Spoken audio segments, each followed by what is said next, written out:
Oh. Okay. So let me share my screen. Oh, Ivan, hold on one second, okay? I just wanted to introduce the meeting first. Sorry. That's okay. Hi, everybody. This is the community meeting, last one of the year for 2017, post KubeCon.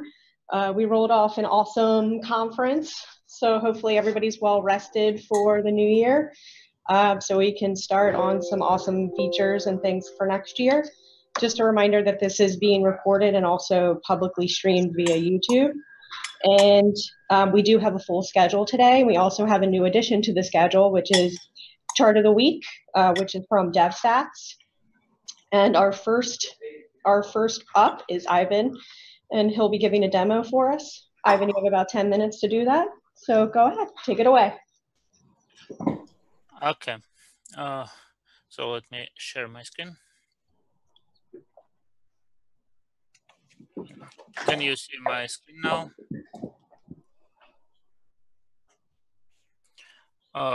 Yes. Yes, we can. Okay. Fine. So one moment.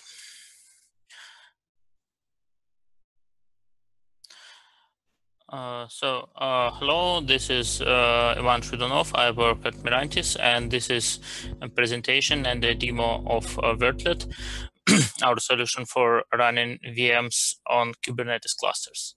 First of all, what are the use cases for Vertlet? It's, of course, running applications that can be easily containerized, such as non-Linux systems, which can include, for example, some kind of BSD, or for newer stuff, for example, unikernels. It can be legacy applications or applications that have specialized kernel requirements. We are also working at applying Vertlet in the field of NFV. And of course, Vertlet is quite useful for having unified Kubernetes-based infrastructure, even if you have to run VMs. For example, with GCP adding this support for nested virtualization recently, it may become even more easy. Of course, as always with VMs, it can support improved isolation for workloads that you don't exactly trust. Concerning the distinguishing features of Vertlet. First of all, Vertlet is targeted at VM workloads that want to appear as containers. So you would like to them to behave as containers, but you can't because of, for example, this kernel requirements or something. You can, as Kubernetes, as Vertlet is a CRI implementation, and the VMs are pods, you can build higher-level Kubernetes levels objects out of them, such as stateful set. Can be useful, for example, for this unikernel case. You can use your familiar kubectl pod commands to work with your VMs. And Vertlet integrates closely with cluster network with support for multiple CNI implementations. And you see the pod IP inside your VM. It has extensive support for cloud init, so you may use it to make your VMs behave the way you want them to. It's also easy to deploy.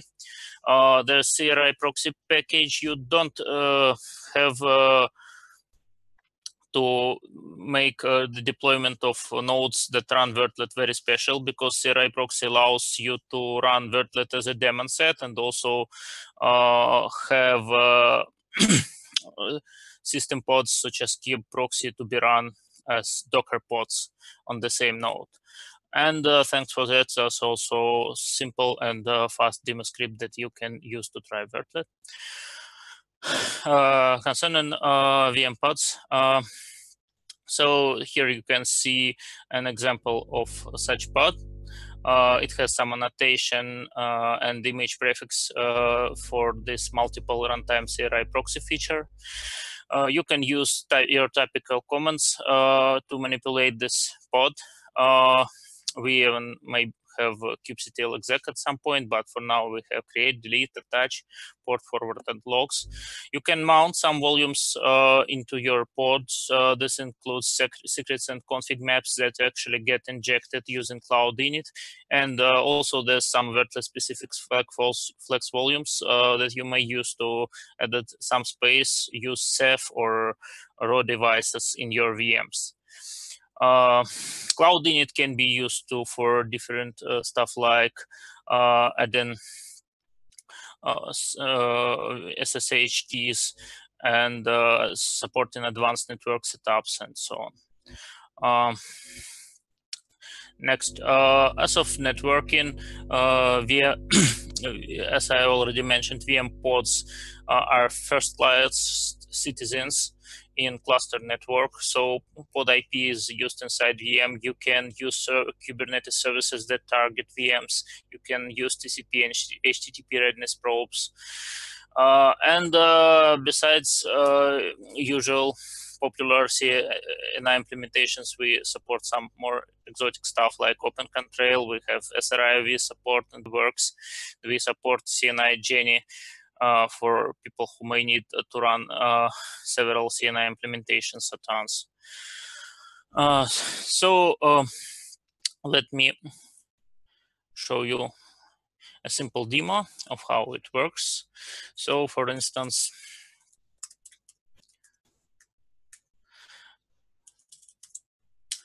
let's take a look at a simple VM definition. Here we have Cirrus VM image. We inject SSH key into it with Cloud Init, and we specify some resources for it. And basically, we can create it. Sorry, it's already created here. I did set up environment to make it a bit quicker. I have a helper script, so I can log into the pod. It was actually created by just plain kubectl create command. And here you can see that the IP address of the pod inside the VM is the same as the pod IP.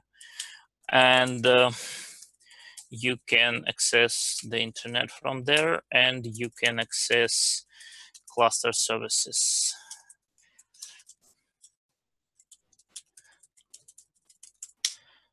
So here's Nginx service being accessed. Also, I have there another VM with Ubuntu. So I can look at the logs of the VM with kubectl logs, and here I see the boot log, and I can attach to it.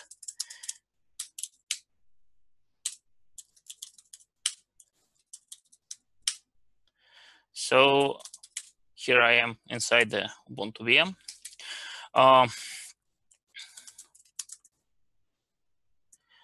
If we look at the pods that are run on the in our test cluster, here we see that Vertlet itself runs as a pod. It's on node 1. It's kubeMD cluster used under the hood for this test. It's multi-node local cluster tool, and here you see kubeproxy, which is a Docker pod run on node 1, and here you see some VM pods running there. So now let's try something. We didn't actually do any special work to support, but you can have Windows running on your Kubernetes cluster too. So for example, while Windows containers are for sure cool, you may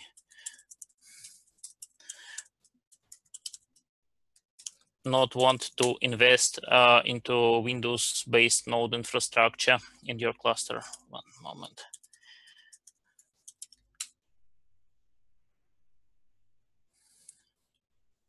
Oh, typo.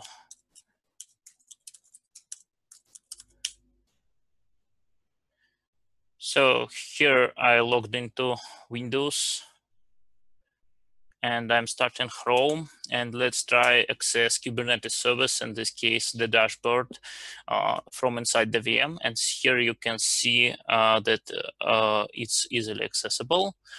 And for some more interesting stuff, I have also a service created that points at this Windows pod, and so I can access IIS from the outside. So basically, that's it about this demo, and you can try Vertlet yourself if you want. Thanks for your attention. Any questions?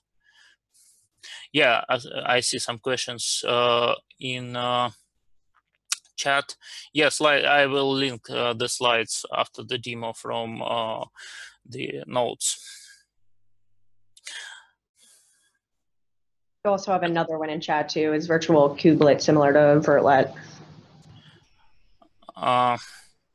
Well, actually, as of virtual kubelet, I frankly wasn't aware, to say the truth. I can talk about that. It's actually quite different. The virtual kubelet is for exposing serverless container infrastructure, like Azure container instances, so that Kubernetes can schedule it. So it's how you schedule pods without any VM. Whereas the Vertlet stuff is actually about how do you schedule pods that are virtualized on hardware that you run, or the machine is still there. So they're quite different. Okay, thanks. One more question. If not, then Ivan, stick around for announcements, and folks might have other questions. Hey, Brendan, is that, you're not talking about KubeVirt there? You're talking about yet something else, right? Or did I miss that? Right. So yeah. So the virtual kubelet is not KubeVirt. Virtual kubelet is a bridge that allows you to bind things like Azure Container Instances or Fargate into a Kubernetes cluster as something that you could schedule onto. So I mean, would it be safe to say, Brendan, that like virtual kubelet is like a infinite kubelet? It's like an adapter kubelet that is like, if you don't have a machine to run the kubelet on, it's an adapter that allows you to bridge between serverless container infrastructure and Kubernetes orchestration. At the risk of putting words in someone else's mouth for a question, I think maybe the question was about KubeVirt.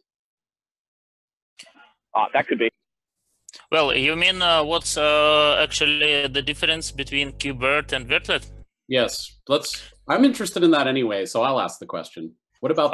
Yeah, so sorry, KubeVirt is not a CRI implementation, and it's more targeted at, so to speak, pet VMs. So it supports stuff like migrations and other stuff that you may want to use for long-running VMs. But if you have something like, for example, unikernels, when you may want to build stateful set of VMs, or if you want for some other reason for your VMs to behave like pods, the Vertlet is better match. It also has, as I said, very extensive support for CNI. I didn't check what's the CNI support state in KubeVirt at this moment, but basically, yeah, KubeVirt is more for more pet VMs, and Vertlet is when you want your VMs to be more pod-like. Okay.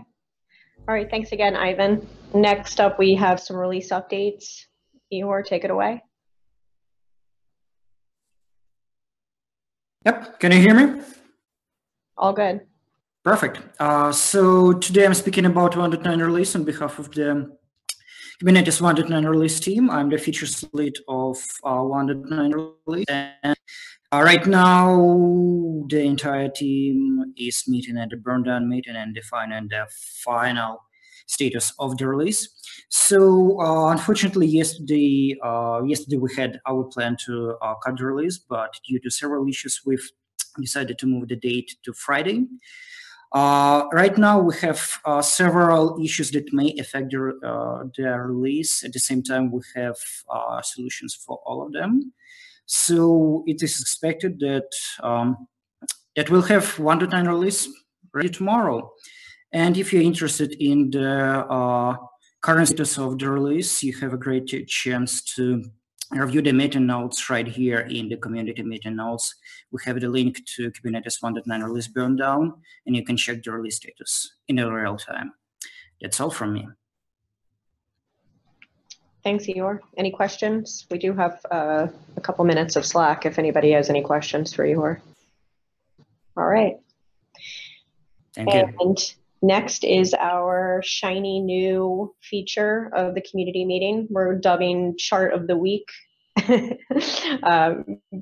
I think you are on. Yeah, can you guys hear me? Yes, all good. Excellent. Let me share my screen, actually. Can you guys see that? Yep. So this week, I actually wanted to take a look at the approvers charts. And the first link, if I show that one, that's the monthly approvers in Kubernetes. Wait, sorry, that's the wrong one. Let me just click the link. That'll be easiest. I wanted to preload initially, but so it seems like there's like for the last few months at least, there's been roughly 70 to 80 unique people approving PRs in the Kubernetes repo. So that just gives you a sense of how many people are using the /approve command and the size of our overall approvers pool. The number of PRs in total in the same pool is around 800, so or 700 to 800. So on average, if we just took like a rough average, that would be about 10 approvers per person. However, there's also a histogram type view where you can see the distribution. And in the last month, you can see that quite a few of the approvals tend to come from like the top 15 or so people. So it seems like, even the top 3 are responsible for a number of the approvers, a number of the approvals. So we may be bottlenecked in a few areas, and I also need to investigate still the areas that PRs are coming in. So my question now, after looking at this data for like a few minutes yesterday, was are the owner's files not sufficient, or are these people required on far too many PRs, or is there something else causing these people to do more reviews than a uniform distribution might dictate? So yeah, top 15 reviewers doing like 70% of the reviews. I'm getting some feedback. Can everyone mute if you're not speaking? And yeah, that's all I have for this week for the chart of the week. Any questions? Yay, dev stats. All right. I do have a question, a quick question. This was called the chart of the week? Was that it? I think... sorry, the name confused me a little bit because Helm packages are called charts and Helm is part of the Kubernetes org. And so the name just confused me a little bit when I first heard it. I thought I would point that out. We can rename it to something, maybe CNCF data slide of the week or something. All the words are taken. All right. Thanks a lot, Garrett. Looking forward to the next one. All right. So now we're going into the SIG updates portion of the call today. First up, we have SIG off. Eric, I know you're on the line. I saw you typing. Yep. Hey. Over here. So I'm going to cop out and give the same update we gave for the KubeCon update. So if you've already sat through that, I apologize, and thank you for sitting through it again. So just this update went over a bunch of the features that we've been shipping over the past few releases. So hopefully that'll be informative to people who aren't intimately aware of sort of what SIG auth is doing. Probably the biggest thing that we did recently is getting RBAC to GA. So RBAC was introduced in 1.6 as a beta feature, and recently went GA in 1.8. What RBAC allows you to do is it allows you to sort of have fine-grained permissioning about what pods can access the API or what users can access the API. It allows you to create less privileged users that can't like dump all the secrets or something. So that was a huge effort by a few people, specifically Jordan Liggett and David Eads. Getting this enabled in the end-to-end testing was a big part of getting it to GA. And we're also seeing this sort of be enabled by a lot more installation tools. A lot more applications are actually shipping RBAC profiles with their manifest, and that's all really great to see. Another thing that we've been working on is the kubelet client sort bootstrapping and rotation. That's a bit of a mouthful, but basically what it means is that when kubelets come online, in order to request unique credentials for themselves, so in order to request, I am this kubelet that is on this node, they will be able, kubelets today are able to create CSRs to the Kubernetes API server. So when the kubelet comes online, it generates a private key, creates a CSR, and then administrators can go ahead and actually approve those by hand, or you can approve them based off of RBAC rules. Components like kubeadm use this a lot. So we hope to sort of see that going forward. And right now it's this particular part, the client sort rotation, is beta as of 1.7. And thanks to Mike Denise and Jacob Simpson of Google for doing a lot of that work. Another item that pairs well with TLS bootstrapping is the node authorizer and admission controller. So kubelets historically have been able to sort of get any secret in the system. And while that applies to secrets, it also applies to various other things. This is because a lot of our authorization policies don't deal well with, okay, this person is requesting this specific secret, and can I reason about if that should have visibility of it? So the node authorizer and admission controller lets the Kubernetes API server build up a graph of which node is running which pod and limit access to things like secrets based off of that graph.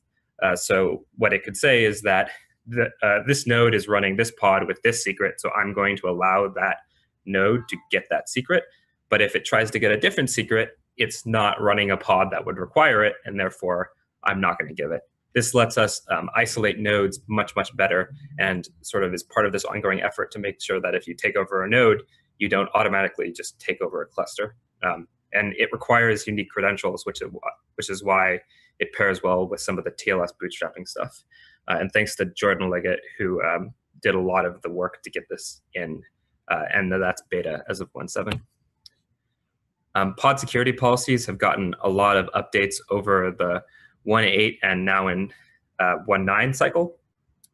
We sort of think of pod security policies as now usable as of some point releases of 1.8. There were some major, not security bugs, but there were major usability bugs with, like, depending on how you set up pod security policies, that might not be deterministic which ones were evaluated.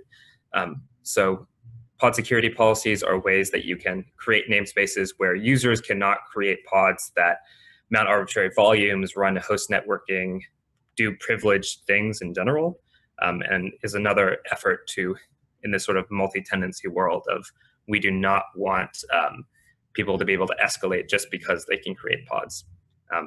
Tim Alclair and Jordan Liggett did a huge amount of work over the 1.8 and 1.9 cycles to get pod security policies to a usable state.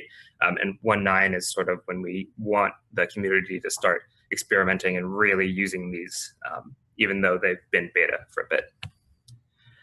Advanced audit logging is something that's sort of been ongoing throughout a few releases. As of 1.8, it went to beta, and we've continued to sort of work on it since then. The biggest improvements in the audit logging that have come so far is that we actually have formalized the format for the audit logs. So instead of it just being sort of an Apache style or an Nginx style log of what events there are, instead it's a JSON formatted where we formalize, this is the actual API definition of what an audit event looks like. Additionally, we added a webhook to the API server. So systems can now aggregate across highly available API servers or across multiple clusters. So you can centralize your audit logs to a place where you can act on them, you can analyze them, and that kind of stuff. The hope recently is that tooling can be built now to consume this new format. One of the good examples of this is one of the tools that Jordan Liggett built called Audit to RBAC, which allows you to point a tool at an audit log and generate an RBAC profile for a user or for a particular service account. This is a huge improvement over something like writing a RBAC profile by hand. So hopefully as more clusters turn on advanced auditing, we'll see more of these tooling get created. There were a lot of miscellaneous sort of changes over the 1.8 and 1.9 to the authorizers. One of the most visible things that users will see in 1.9 is something called an RBAC aggregated cluster rule. So for RBAC cluster rules, this feature allows you to create a cluster rule that is actually the summary, the union of several other cluster rules. Why this is useful is Kubernetes has a lot of default roles for users. Roles like the view, the edit, and the admin roles are intended to be granted to users, and as a sort of easy way to bootstrap people into the cluster, you can just say, okay, I give that person the edit ability. One thing we've seen with that is that as people add things like aggregated API servers or custom resource definitions, that these roles can't refer to them. You have to manually go edit them, which is not the best user experience. So as of 1.9, the default roles have been switched to this thing called an aggregated cluster role. And if you would like to say that anyone with the edit permission can edit this particular CRD, you can create your own role that has a specific annotation, and the aggregated default roles will pick it up. So it allows the default roles that we ship to now reference CRDs and other types of custom resources. This is in the planning phase, so I have no guarantees about what will actually get into 1.10 or in the future. A few things that we're working on for 1.10 or plan to work on over the 1.10 cycle is to continue to improve the node authorizer to be able to lock down further sort of things that we see as possible escalation points. So an example of this is the fact that kubelets often self-report a lot of things. Kubelets have the ability to apply labels to themselves or untaint themselves. And this is problematic if you take over a particular node. You could say something like, oh, I'm going to change the label, so this is now an ingress node, and you should give me all the TLS certs. Or as people, and also a very common pattern is that people partition their clusters for multi-tenancy environments, saying that these are very specific nodes, and you should only be able to run workloads on nodes with this label. So we want to remove this ability from kubelets and do this sort of in a backwards compatible way. Secret encryption at rest will be getting a external KMS integration mechanism. So right now, you can currently provide some encryption keys to the API server, and it will allow it to encrypt certain resources before storing them in etcd. Secrets are a very common one that you would want to do, but you could do this for config maps or anything else. As of 1.10, we hope to get some alpha sort of integration with external KMSs, allowing people to start writing integrations with things like Vault, Google KMS, and other cloud provider KMS services. There are some big sort of plans for overall service account improvements. It's a bit much to go into right here, but I suggest anybody interested follow that link. The biggest thing that SIGAuth is looking at is trying to find ways to get service accounts actually out of secrets. The fact that service accounts are stored in secrets is very problematic, because if you can view secrets, you sort of have the ability to act as the most powerful service account that you can view. So we're trying to get away from that, stop storing service accounts in secrets, and there are actually some good scalability improvements based off of that. External auth providers are something we're looking at. This would be, I can give a plugin that can actually give me some credentials. If you look at some examples like the Heptio AWS provider or AWS client token generator, you have to do some weird things with like bash aliases or that kind of thing. We want to avoid that and just let kubectl be able to call to an external command for credentials. there's a container identity working group. I definitely don't have enough time to go into this, but this is sort of the ability to associate containers with service accounts stored in other systems. We also have TLS bootstrapping rotation that is going to have improvements. External authorizers we see as getting improvements in sort of a general timeline, as well as pod security policies.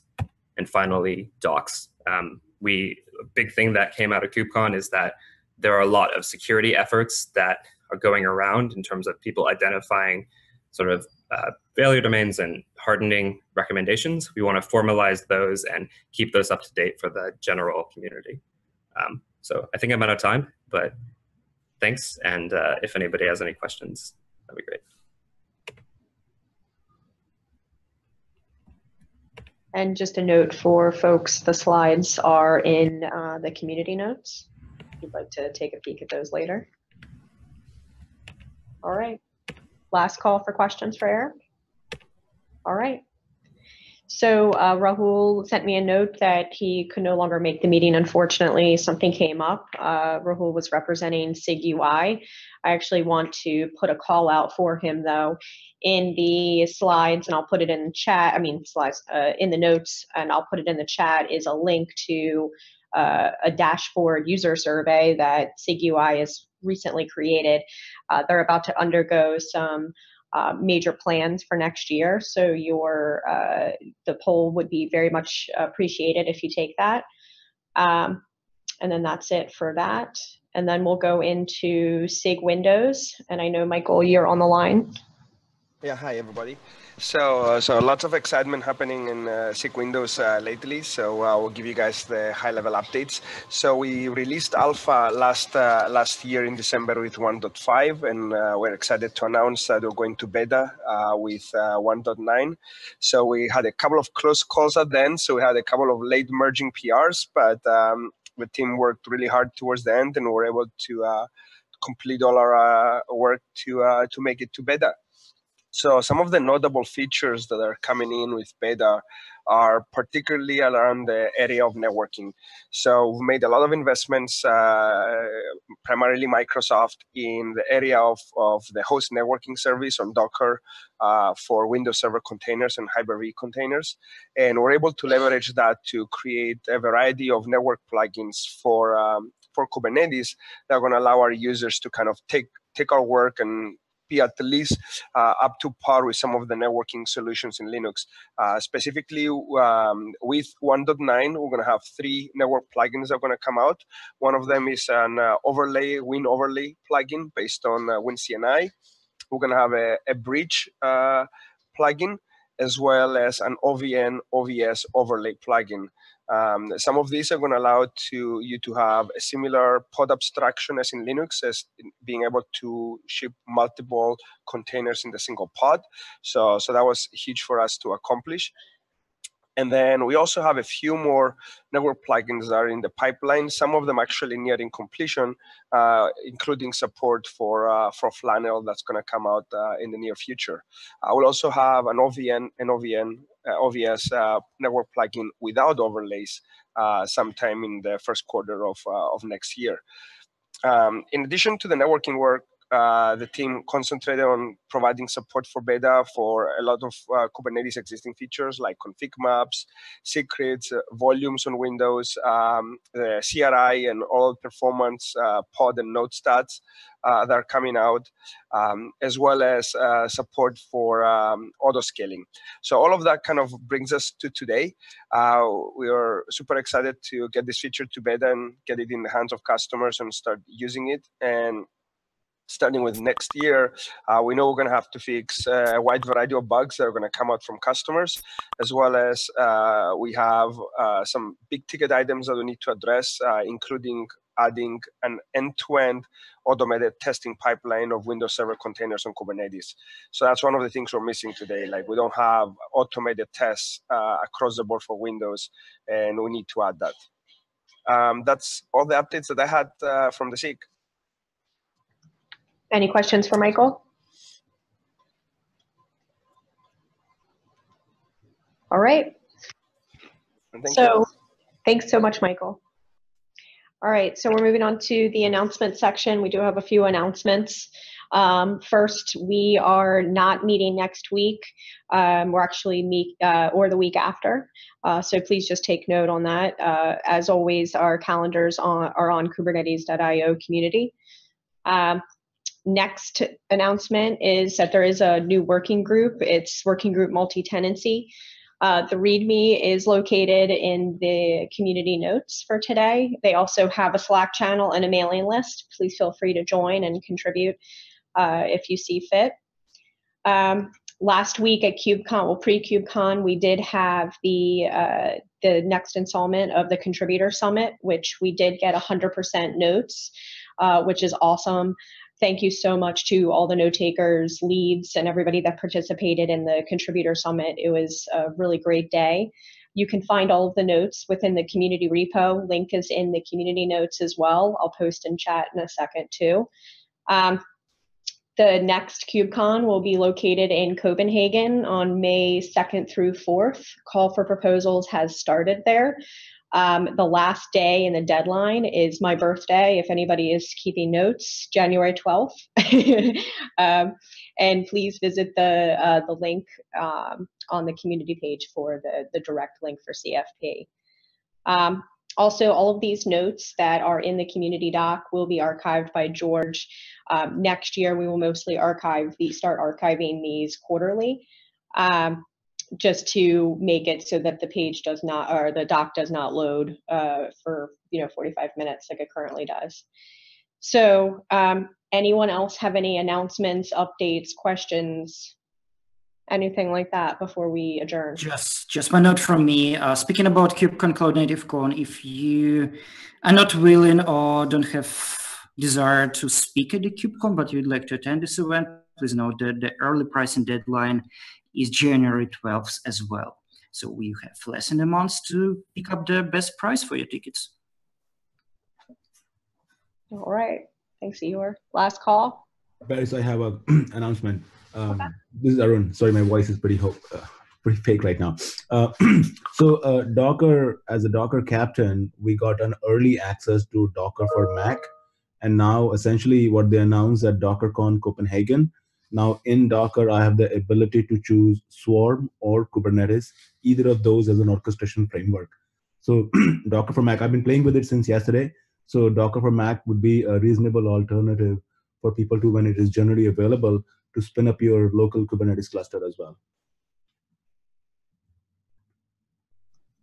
Thanks, Arun. I'm sure we'd all love to see like a demo from the Docker folks here in this meeting. I don't know if any of them are online, but yeah, I don't know what this is like booked up, but I would love to see it. Yeah, I mean, I can show it maybe in one of the future meetings, or I mean, I'm a Docker captain, so I've been playing with it, so I'll be happy to show the demo itself.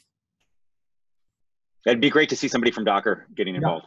Well, we can definitely, I mean, I can definitely pull somebody from Docker to give the demo actually. Oh yeah, lots of support in chat for demo as well. Okay, well that's it. Looks like we are wrapping up the last meeting of the year. It's been an awesome year. Thanks to the Kubernetes community. See everybody next year. See you all. Happy New Year. Happy